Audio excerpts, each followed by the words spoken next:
এবছর red light এরিয়াতে মায়ের অন্যরকম আগমন ঘটেছে, তাও আবার তার বোন লক্ষ্মীকে কোলে নিয়ে। এত বড় রেড লাইট এরিয়াতে যে মায়ের এত ধুমধাম করে পুজো হয় আমার তো জানাই ছিল না।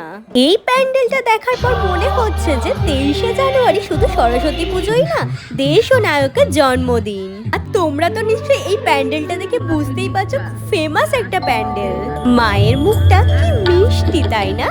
এখানে কিন্তু দুর্গাপুজোই না, সরস্বতী পুজো খুবই বড় করে হয়। মায়ের প্রতিমা কিন্তু বিশাল বড় আকৃতির হয়েছে। তোমরা এবছর আসছো তো সরস্বতী পুজোয় টালা প্রত্যয়ের ঠাকুর দেখতে?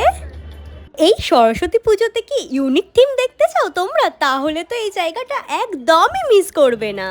আমরা যেখানে সরস্বতী ঠাকুর দেখতে গেছিলাম তোমাদের সাথে শেয়ার করলাম, আর তোমরা কিন্তু অবশ্যই জানিও যে কে কে কোথায় কোথায় ঘুরেছো। এখনকার জন্য টাটা। আর তোমাদের যদি এই ভিডিওটা একটুও ভালো লেগে থাকে তাহলে লাইক কমেন্ট শেয়ার করে দিও। Bye bye.